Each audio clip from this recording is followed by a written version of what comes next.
امتى بقى لا البلازما ما تنفعش لازم اعمل فيلر او بوتوكس؟ امتى الجا ليهم؟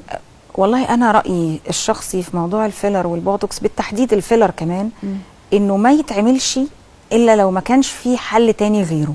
يعني انا مش هعرف ارفع الوش ببلازما، مش هعرف اظبطه بتقشير مع حاجات ناتشرال، مع شويه فيتامينات، مع مواد علاجيه كده، يبقى اذا هضطر ان انا احقنه بالفيلر.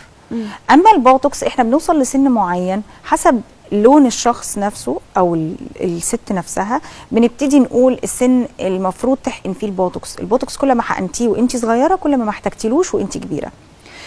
وكل ما افتح درجه لون البشره كل ما احتاجت تحقن البوتوكس بدري عن غيرها. يعني كل ما كان الجلد اسمر شويه كل ما محتاجش بوتوكس كتير.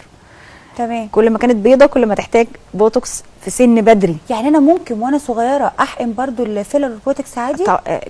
مش اي فيلر، الفيلر بالذات في الصغيرين بندي فيلر خفيف لو محتاجه له جدا، ولو عايزه تظبط شكل شفايفها، حاجه تحت عينيها مثلا كان النظر ضعيف في كسره جامده، انما وبندي الفيلر خفيف جدا هو بيبقى مخصوص برضو للسن الصغير. الفيلر بالذات لازم كل واحد ياخد الحاجه اللي تناسبه.